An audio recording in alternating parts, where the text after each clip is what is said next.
यीशु sir. आप कैसे हो? मैं ठीक हूँ, और आप कैसे हो? मैं भी ठीक हूँ। आप सबको हमारी ओर से यीशु सर। आप सब कैसे हैं? आशा करती हूँ कि आप सब भी परमेश्वर की दया से स्वस्थ और खुश हैं। आप सबों के बीच अभी मैं एक गुड न्यूज लेके आई हूँ। क्या आप जानना चाहेंगे? गुड न्यूज यह है कि परमेश्वर आपसे प्रेम करता है और परमेश्वर आपके साथ है। तो चलिए हम आगे बढ़ते हैं और ऑनलाइन संडे स्कूल को शुरू करने से पहले हम प्रार्थना करेंगे। धन्यवाद धन्यवाद जीवित पिता परमेश्वर, हम आपको लाखों लाख धन्यवाद देते हैं। यहोवा परमेश्वर, आपने हमें पिछले सप्ताह भर के दिनों में हमारे संग साथ हो लिया और आज के दिन हमें देखने दिया है। यहोवा परमेश्वर, आज हम जो भी इस ऑनलाइन संडे स्कूल के माध्यम से जो कुछ भी सीखने पाए, यहोवा परमेश्वर इसमें बहुत आयत से आशीष पाए। आइए हम ऑनलाइन संडे स्कूल आराधना को आरंभ करते हुए साक्षीवाणी से गीत गाएंगे। गीत संख्या 274।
हमारा आरंभ त्रिएक परमेश्वर पिता पुत्र और पवित्र आत्मा के नाम से हो, जिसने स्वर्ग और पृथ्वी को सिरजा।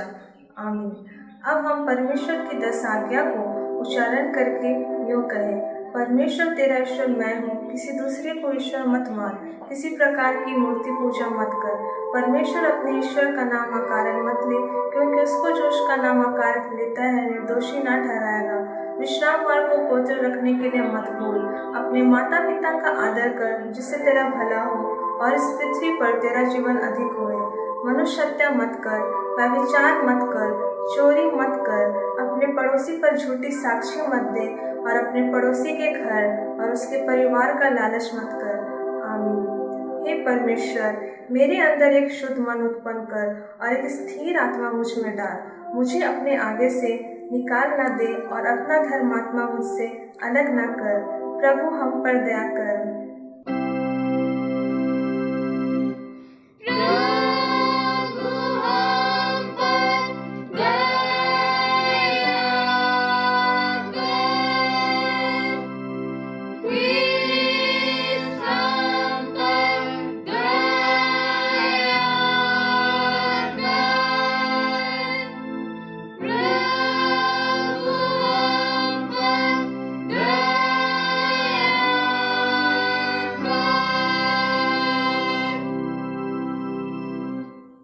यूहन्ना 3:16 के अनुसार परमेश्वर ने जगत से ऐसा प्रेम किया कि उसने अपना इकलौता पुत्र दे दिया कि जो कोई उस पर विश्वास करे वह नाश न हो परंतु अनंत जीवन पाए।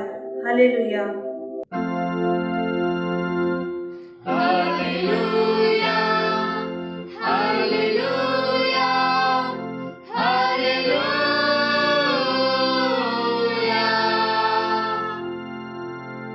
अभी हम आज के लिए ठहराया हुआ धर्म पुस्तक का वचन सुने जो हमें मिलता है लूका 14 अध्याय उसका 15 से 24 पद।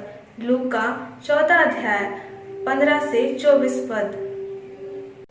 उसके साथ भोजन करने वालों में से एक ने ये बातें सुनकर उससे कहा, धन्य है वह जो परमेश्वर के राज्य में रोटी खाएगा। उसने उससे कहा, किसी मनुष्य ने बड़ा भोज दिया और बहुतों को बुलाया। जब भोजन तैयार हो गया तो उसने अपने दास के हाथ आमंत्रित लोगों को कहला भेजा, आओ अब भोजन तैयार है। पर वे सब के सब क्षमा मांगने लगे। पहले ने उससे कहा, मैंने खेत मोल लिया है और अवश्य है कि उसे देखूं। मैं तुझसे विनती करता हूँ, मुझे क्षमा कर दे। दूसरे ने कहा, मैंने 5 जोड़े बैल मोल लिए हैं और उन्हें परखने जाता हूँ। मैं तुझसे विनती करता हूँ, मुझे क्षमा कर दे। एक और ने कहा, मैंने विवाह किया है इसलिए मैं नहीं आ सकता। उस दास ने आकर अपने स्वामी को ये बातें कह सुनाई।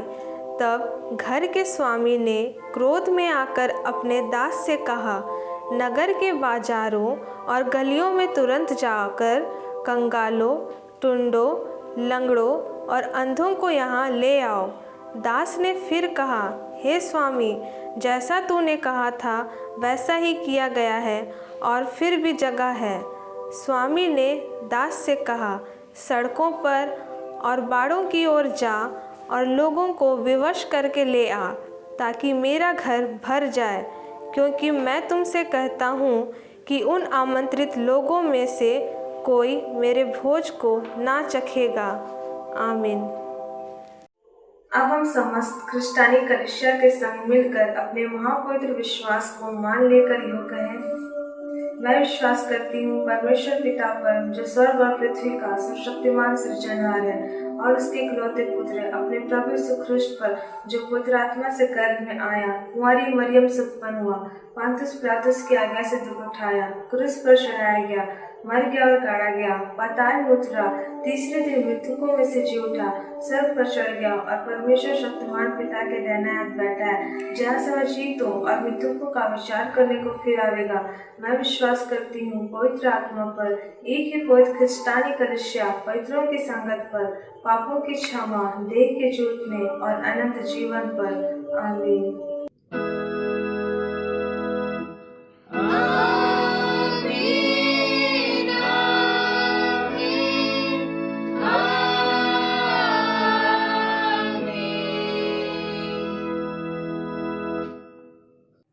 आइए हम आराधना में आगे बढ़ते हैं।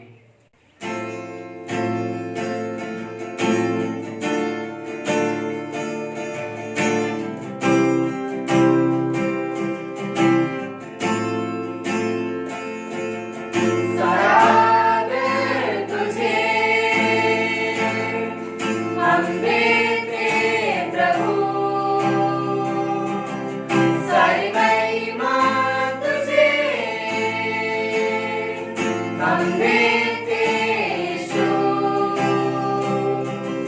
सारा आदर तुझे, हम देते प्रभु सारी महिमा तुझे, हम देते यीशु चरणों में हम तेरे आते हैं, हाथों को अपने उठाते हैं, चरणों में हम तेरे आते हैं, हाथों को अपने उठाते हैं, धन्य तुझे हम कहते हैं, धन्य तुझे हम कहते हैं।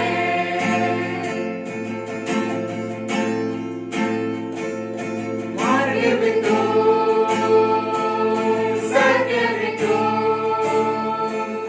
जीवन भी तू है मेरे प्रभु, मार्ग भी तू, सत्य भी तू, जीवन भी तू है मेरे प्रभु, करके तुझे सजदा हम यहाँ, करके तुझे सजदा हम यहाँ, चरणों में हम तेरे आते हैं, हाथों को अपने उठाते हैं, चरणों में हम तेरे आते हैं, हाथों को अपने उठाते हैं, धन्य तुझे हम कहते हैं, धन्य तुझे हम कहते हैं, धन्य तुझे हम कहते हैं।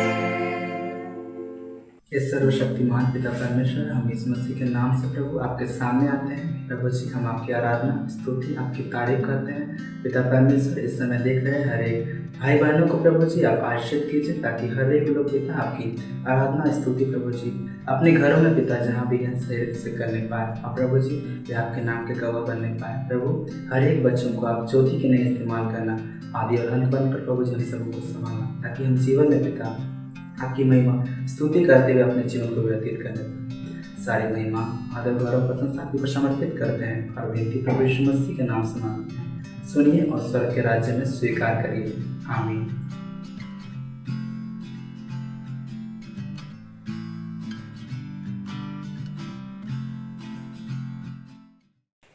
आप सभी को ईशु सहाय एंड गुड मॉर्निंग। कैसे हैं आप सब? उम्मीद है ईश्वर की दया से आप सभी लोग भले चंगे और स्वस्थ होंगे।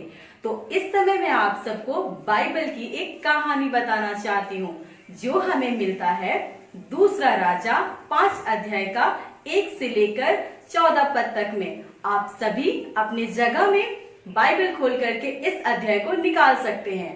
दूसरा राजा 5 1 से लेकर 14। आराम के राजा का नामान नामक एक सेनापति था, जो कि अपने राजा की नजर में बहुत ही बड़ा और बलवान था, और यहोवा नामान के द्वारा से अरामियों को युद्ध में जीत भी दिलाया करता था। नामान था तो बड़ा बलवान ही, लेकिन उसे कोढ़ नाम की एक बीमारी थी, और यह कोढ़ एक ऐसी बीमारी है जिसमें शरीर में छोटे छोटे बड़े बड़े ढेर सारे घाव निकल आते हैं, और इससे शरीर की चमड़ियां गलने लगती है। तो ठीक इसी प्रकार का रोग नामान को भी था। एक समय की बात है, जब नामान इज़राइल से एक छोटी सी लड़की को अपने साथ बंधुआ बनाकर ले आया था, और ये छोटी सी लड़की नामान की पत्नी की सेवा करती थी, और वो भी देखती थी कि नामान को किस प्रकार से कोढ़ का रोग हुआ है। तो एक दिन वो छोटी सी लड़की नामान की पत्नी से कहती है कि यदि मेरे स्वामी समरोन की भविष्यद्वक्ता के पास होते तो कितना अच्छा होता, वह इसके कोढ़ को दूर कर देता। तो नामान ये सारी बातें राजा को जाकर बताता है और राजा भी कहते हैं ठीक है, यदि तुम्हें ठीक होना है तो तुम उस छोटी सी लड़की की बात मान सकते हो, मैं तुम्हारे लिए एक चिट्ठी लिख दूंगा।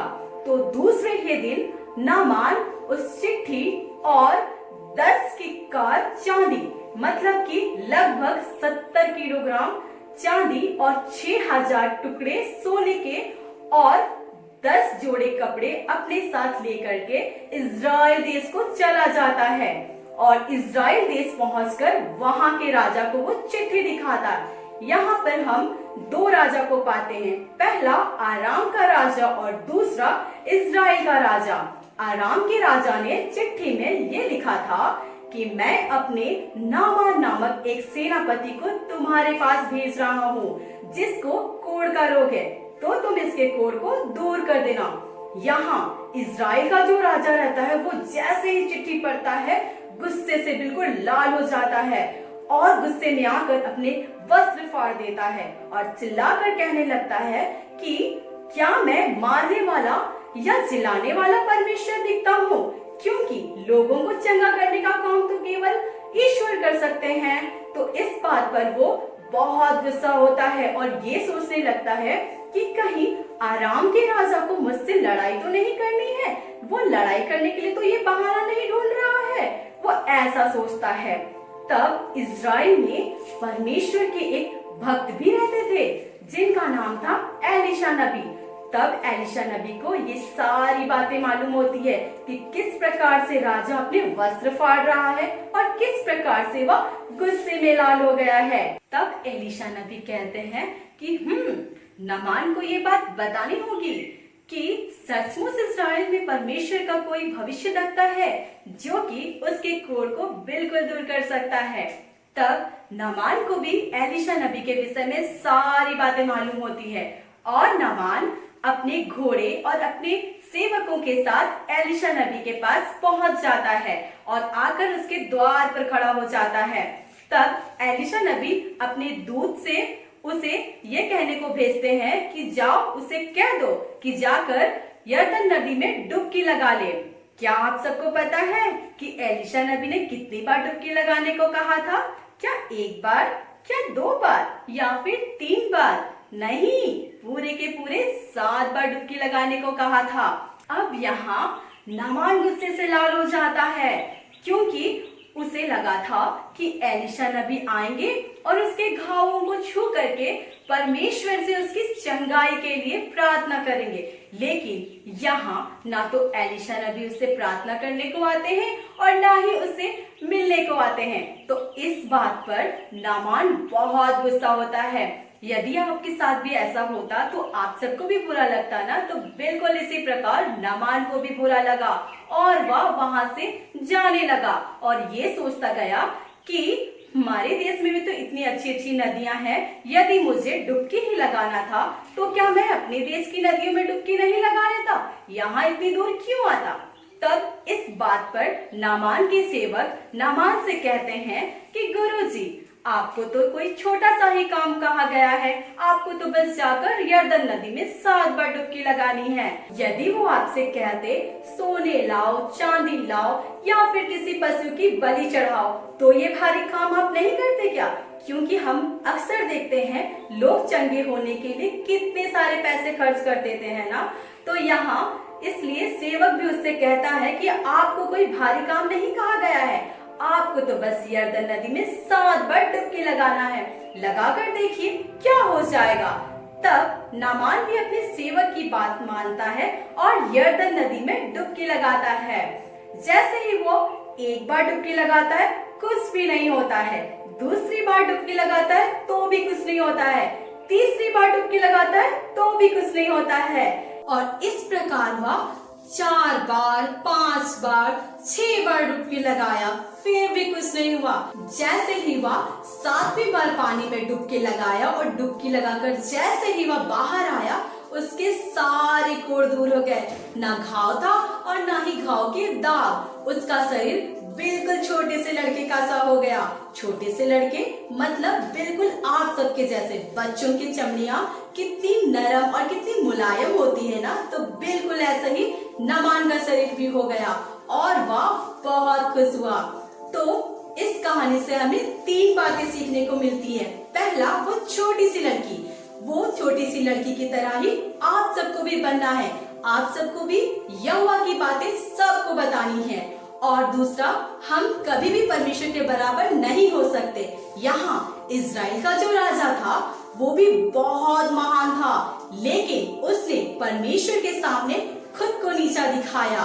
इसलिए आप सबको भी केवल परमेश्वर की बड़ाई करनी है, ना कि खुद की। और तीसरी बात, कोई भी काम छोटा या बड़ा नहीं होता। यहाँ नामान को तो लग रहा था कि छोटा सा काम है, डुबकी मारना तो बिल्कुल छोटा सा काम है, लेकिन उसने डुबकी लगाई और उसका सारा कोढ़ दूर हो गया। तो इस प्रकार आप सबको भी यहोवा पिता परमेश्वर से प्रार्थना करना है, उसके वचनों को पढ़ना है, उसकी महिमा के गीतों को गाना है और उसकी बातों को सुनना है। ये सब आप सबको लगता होगा जरूर कि ये छोटा सा काम है, लेकिन यही आप काम करेंगे तो यहोवा पिता परमेश्वर आप सबको बहुत बड़ी बड़ी आशीषें देगा। तो इसलिए आप सभी प्रार्थना करें, वचनों को सुने और परमेश्वर की महिमा के गीतों को गाएं। तो इस वचन पर परमेश्वर आप सबको बहुत की आशीष दे। आमीन। तो बच्चों, अभी जो आपने कहानी सुना, मैं उस कहानी से आप सबों को कुछ सवाल पूछती हूँ और आप उसका जवाब नीचे कमेंट कर सकते हैं और आपको मिलेंगे सिर्फ 5 सेकेंड। पहला सवाल, नामान किस देश का सेनापति था? ऑप्शन ए दमिश्क, option B Israel, option C Aram, option D Gilgal.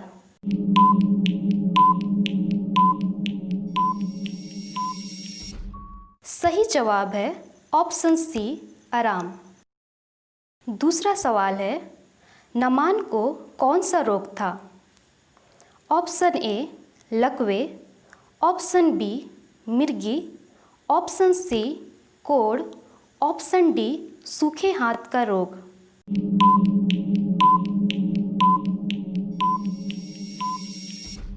सही जवाब है ऑप्शन सी कोढ़। तीसरा सवाल, नामान अपने साथ कितने जोड़े कपड़े लेकर गया था? ऑप्शन ए 3 जोड़े, ऑप्शन बी 5 जोड़े, ऑप्शन सी 7 जोड़े, ऑप्शन डी 10 जोड़े।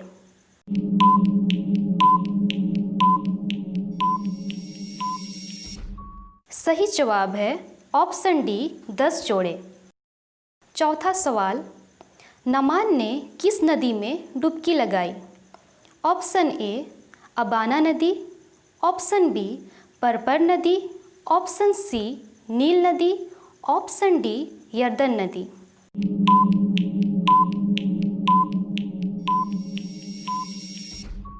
सही जवाब है ऑप्शन डी यर्दन नदी। पांचवा सवाल, नामान ने कितनी बार डुबकी लगाई? ऑप्शन ए 5 बार, ऑप्शन बी 3 बार, ऑप्शन सी 7 बार, ऑप्शन डी 6 बार।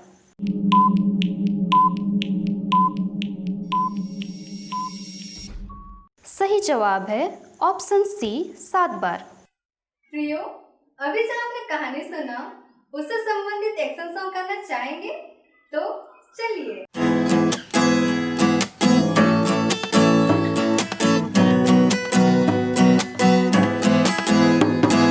नामान ने एलिसा की बात मानकर जर्दन की नदी में डुबकी लगाई। नामान ने एलिसा की बात मानकर जर्दन की नदी में डुबकी लगाई। डुबकी लगाई रे बाबा डुबकी लगाई, डुबकी लगाई रे बाबा डुबकी लगाई, डुबकी लगाई रे बाबा डुबकी लगाई, डुबकी लगाई रे बाबा डुबकी लगाई।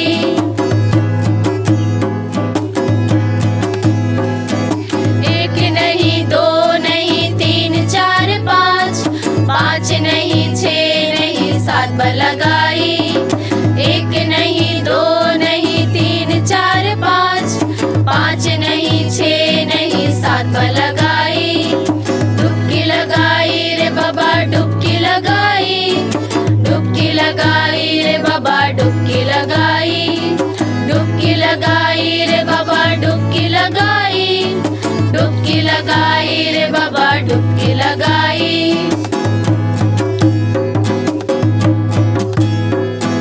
देखो ये कैसा चमत्कार हुआ, ना माने कोढ़ों से चंगा हुआ। देखो ये कैसा चमत्कार हुआ, ना माने कोढ़ों से चंगा हुआ। डुबकी लगाई रे बाबा डुबकी लगाई, डुबकी लगाई रे बाबा डुबकी लगाई। डुबकी लगाई रे बाबा डुबकी लगाई, डुबकी लगाई रे बाबा डुबकी लगाई। एक नहीं दो नहीं तीन चार पाँच, पाँच नहीं छः नहीं सात बार लगाई। एक नहीं दो नहीं तीन चार पाँच, पाँच नहीं छः नहीं सात बार लगाई। डुबकी लगाई रे बाबा डुबकी लगाई, डुबकी लगाई रे बाबा डुबकी लगाई। डुबकी लगाई रे बाबा डुबकी लगाई, डुबकी लगाई रे बाबा डुबकी लगाई।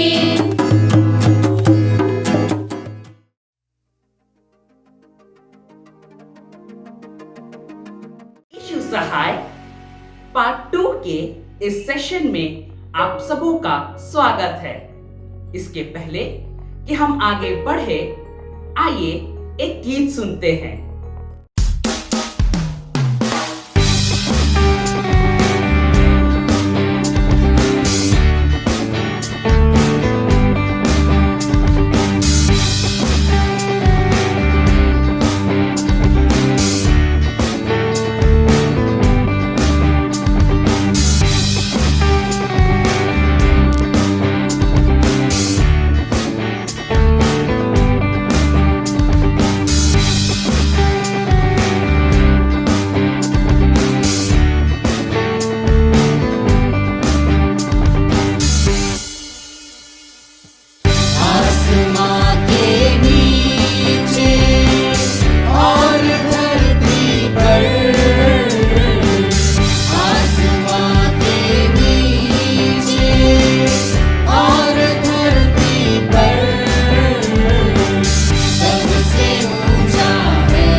जीवन देता प्रभु यीशु तेरा नाम, अनंत जीवन देता प्रभु यीशु तेरा नाम, सबसे ऊंचा है प्रभु यीशु तेरा नाम, सबसे ऊंचा है प्रभु यीशु तेरा नाम। आसमां के नीचे और धरती पर, आसमां के नीचे और धरती पर, सबसे ऊंचा है प्रभु यीशु तेरा नाम, सबसे ऊंचा है प्रभु यीशु तेरा नाम। अब आज के दूसरे टॉपिक जो बड़े बच्चों के लिए है, उस दृष्टांत को सुनेंगे जो हमें मिलता है लूका चैप्टर 15 वर्स 8 to 10। इसमें हम पाते हैं खोए हुए सिक्के का दृष्टांत। या कौन ऐसी स्त्री होगी जिसके पास 10 सिक्के हो और उनमें से एक खो जाए, तो वह दिया जलाकर और घर झाड़ बुहार कर जब तक मिल ना जाए जी लगाकर खोजती ना रहे, और जब मिल जाता है तो वह अपनी सखियों और पड़ोसिनियों को इकट्ठा करके कहती है, मेरे साथ आनंद करो क्योंकि मेरा खोया हुआ सिक्का मिल गया है।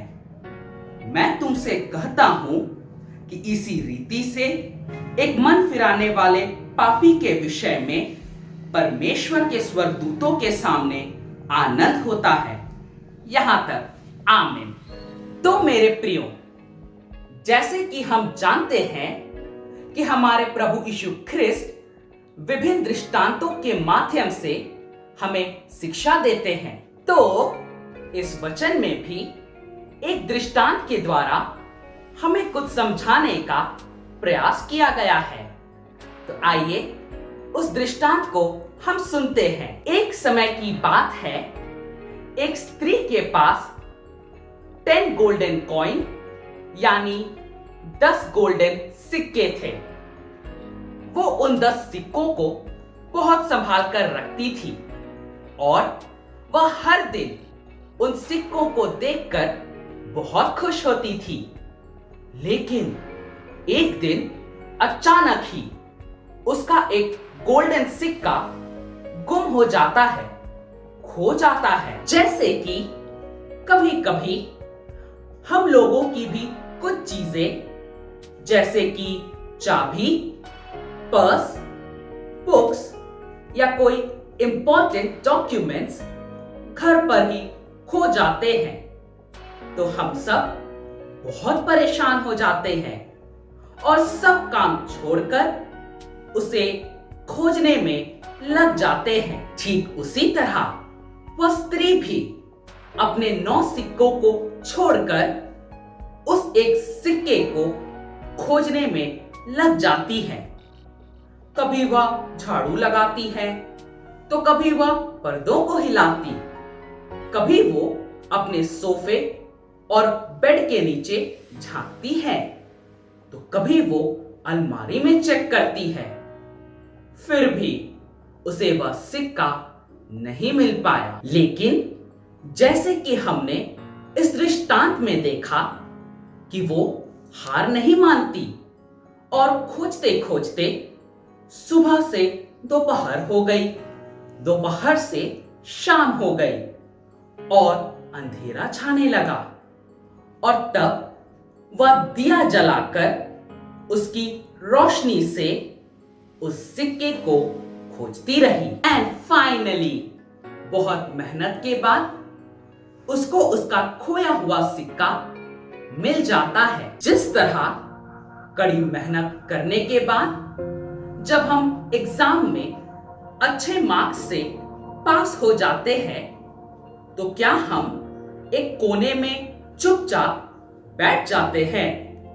नहीं, नो, बल्कि हम अपने दोस्तों, रिश्तेदारों को बतलाते हैं और पापा मम्मी और रिश्तेदारों के साथ खुशियां मनाते हैं, आनंद मनाते हैं, पार्टी करते हैं। ठीक उसी तरह वो स्त्री भी अपने सिक्के को पाकर बहुत खुश होती है और अपने दोस्तों के साथ आनंद मनाती है। इस दृष्टांत से हम सीखते हैं कि वह स्त्री का कैरेक्टर डिनोट करता है परमेश्वर पिता को, दिया और उससे निकलने वाली रोशनी डिनोट करता है प्रभु यीशु को, and lost coin denote a lost person, यानी खोया हुआ सिक्का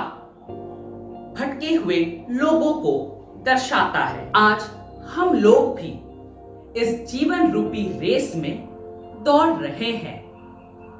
हम में से काफी सक्सेस को प्राप्त कर लेते हैं और काफी लोग नहीं भी प्राप्त कर पाते हैं और वे टूट जाते हैं, निराश हो जाते हैं और गलत काम करने लगते हैं।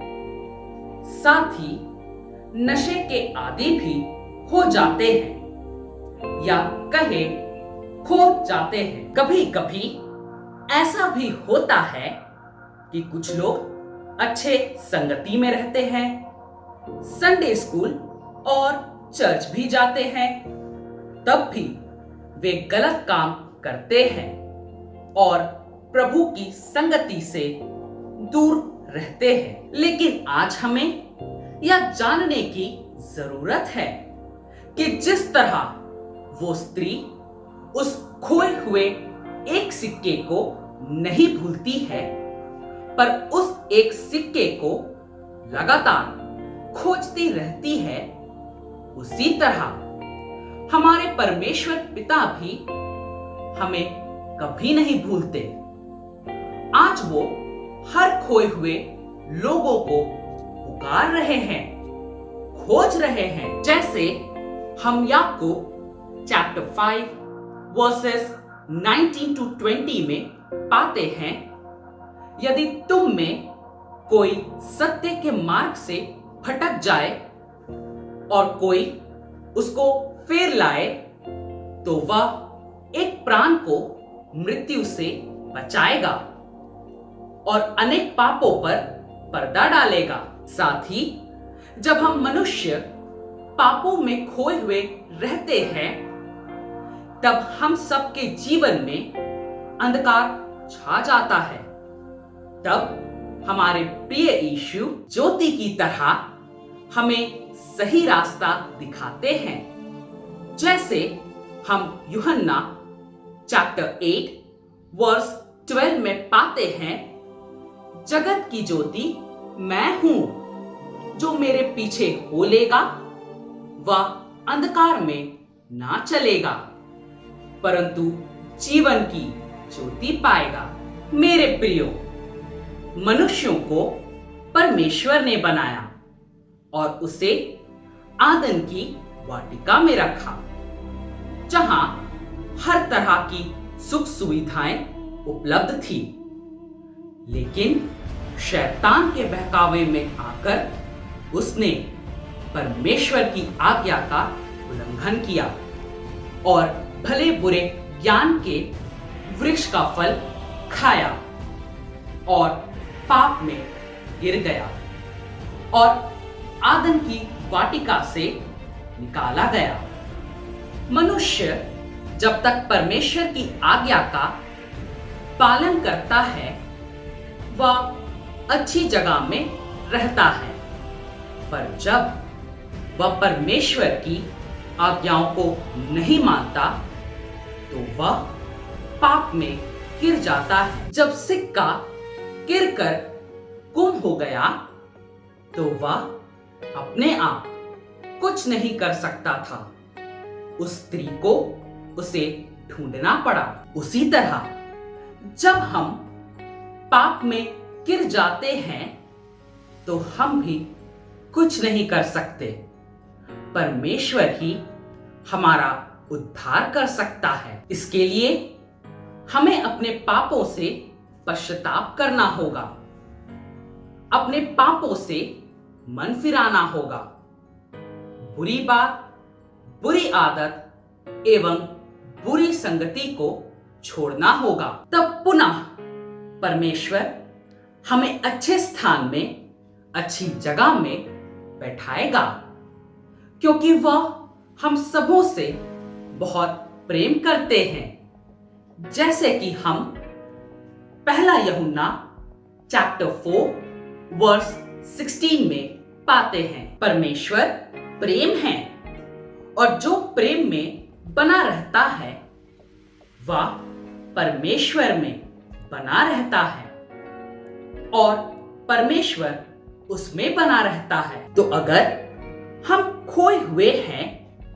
तो हम या ना सोचे कि हम अकेले हैं और दुखी ना हो, बिकॉज हमारे स्वर्गीय पिता नो मैटर व्हाट हम सबों से बहुत प्रेम करते हैं और वो हमें खोज रहे हैं, आवाज दे रहे हैं, आओ मेरे बेटे, आओ मेरे बेटियां, मेरे हाथ थाम लो, बिकॉज वो एक अच्छा चरवाहा है जो हम लूका चैप्टर 15 वर्स 1 to 7 में पाते हैं, जो कि 100 में से एक भेड़ खो जाने से भी उस एक भेड़ को खोजते हैं और जब वह मिल जाता है तो आनंद से उसे अपनी कंधे में उठाकर वापस लाते हैं। बस एक जरूरत है,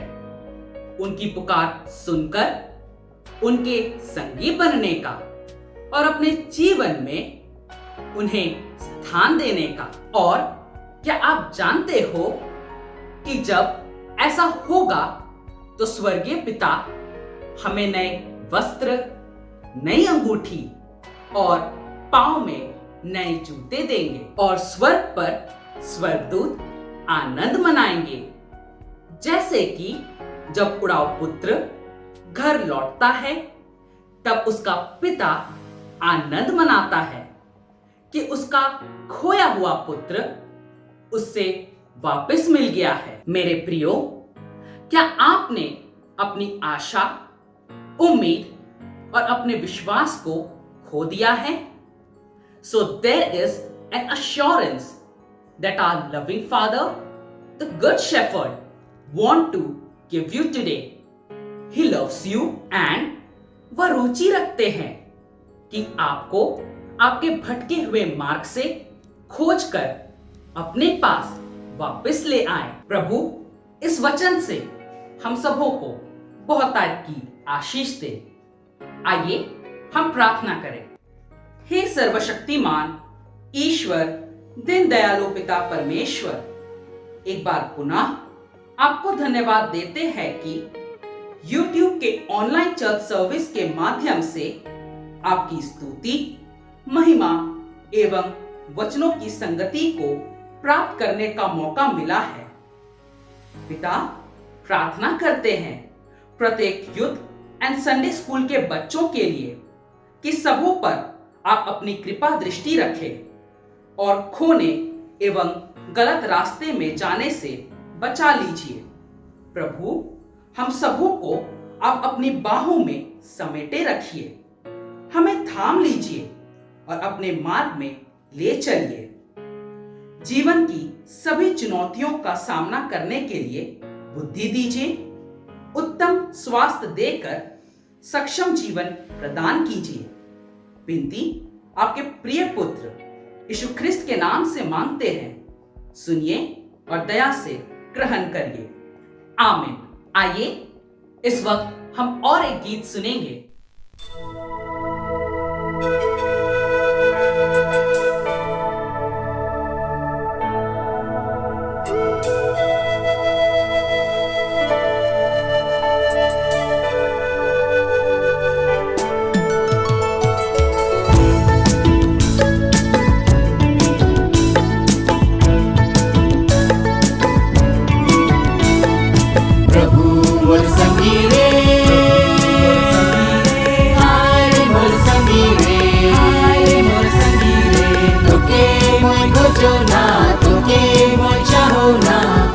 प्रभु मोर जीवन में। तोके मोय खोजो ना, तोके मोय चाहो ना, आओ प्रभु मोर जीवन में। प्रभु मोर संगी रे, आए मोर संगी रे, आए मोर संगी रे। तोके मोय खोजो ना, तोके मोय चाहो ना, आओ प्रभु मोर जीवन में। तोके मोय खोजो ना, तोके मोय चाहो ना, आओ प्रभु मोर जीवन में।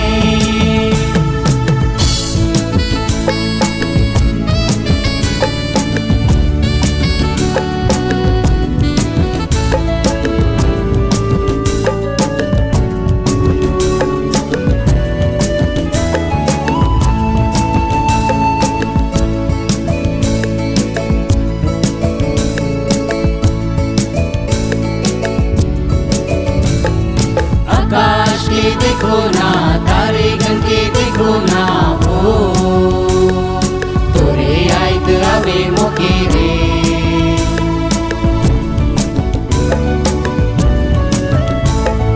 आकाश के देखो ना, तारे गन के देखो ना, हो तोरे आइत आवे मोके रे।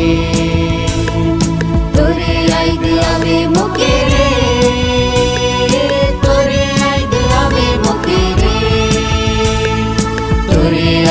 आवे मोके रे, तोरे आइत आवे मोके रे। प्रभु मोर संगी रे, आए मोर संगी रे, आए मोर संगी रे। तोके मोय खोजो ना, तोके मोय चाहो ना, आओ प्रभु मोर जीवन में। तोके मोय खोजो ना, तोके मोय चाहो ना, आओ प्रभु मोर जीवन में।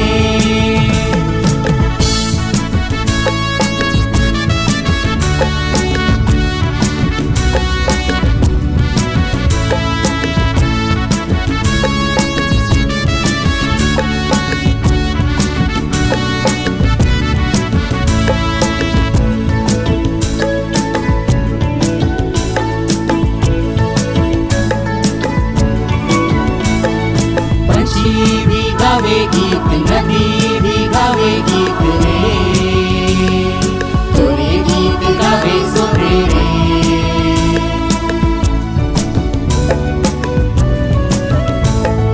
पंछी भी गावे गीत, नदी भी गावे गीत रे, तोरे गीत गावे सोरे रे। तोरे गीत गावे सोरे रे, तोरे गीत गावे सोबेरे, तोरे गीत गावे सोबेरे, तोरे गीत गावे सोबेरे। प्रभु मोर संगी रे, आए मोर संगी रे, आए मोर संगी रे। तोके मोय खोजो ना, तोके मोय चाहो ना, आओ प्रभु मोर जीवन में। तोके मोय खोजो ना, तोके मोय चाहो ना, आओ प्रभु मोर जीवन में। प्रभु मोर संगी रे, आए मोर संगी रे, आए मोर संगी रे। तोके मोय खोजो ना, तोके मोय चाहो ना, आओ प्रभु मोर जीवन में। तोके मोय खोजो ना, तोके मोय चाहो ना, आओ प्रभु मोर जीवन में। आइए हम अंतिम प्रार्थना करें। हे सर्वशक्तिमान ईश्वर दीन दयालु पिता, हम आपके निकट आते हैं और धन्यवाद देते हैं कि अब तक आपने हम सबों को भला चंगा सुरक्षित रखा है। पिता, धन्यवाद देते हैं कि हम इस YouTube के माध्यम से संडे स्कूल चलाने पाते हैं और आपके वचन को हर एक बच्चे और युवाओं तक पहुंचाने पाते हैं और आपकी स्तुति महिमा करने पाते हैं। पिता, हम आपसे आशीष चाहते हैं कि आप हम पर अपनी कृपा बनाए रखिए। हम सबों को बल, बुद्धि ज्ञान की भरपूरी दीजिए। हमारे प्रतिदिन के जीवन में अपनी अगुवाई और सहायता को बनाए रखिए। पिता, प्रार्थना करते हैं कि इस विपरीत वातावरण एवं महामारी में हम सबों की रक्षा रखवाली करिए और सबों को बचाए रखिए। प्रार्थना है आज हर ज़रूरतमंद परिवार के लिए सबों को अन्न जल की भरपूरी मिले और प्रत्येक लोगों के विश्वास को अडिग रखे और अपने प्रेम में और संगति में बनाए रखिए। अंत में हम सबों के पाप दोष अपराधों को क्षमा कीजिए और विनती आपके प्रिय पुत्र यीशु ख्रिस्त के नाम से मांगते हैं, सुनिए और दया से ग्रहण कीजिए। आमीन। हे हमारे पिता, तू जो स्वर्ग में है, तेरा नाम पवित्र माना जाए, तेरा राज आए, तेरी इच्छा जैसे स्वर्ग में पूरी होती है वैसे इस पृथ्वी पर भी पूरी हो। हमारी प्रतिदिन की रोटी आज हमें दे और हमारे अपराधों को क्षमा कर जैसे हम भी अपने अपराधियों को क्षमा करते हैं, और हम पर परीक्षा में मत डाल परंतु बुराई से बचा, क्योंकि राज और पराक्रम और महत्व सदा तेरी ही है। आमीन। और हमारे प्रभु ख्रिस्त की दया, ईश्वर का प्रेम और पवित्र आत्मा का मिलाप हम सबों के साथ बना। आमीन। इस सहाय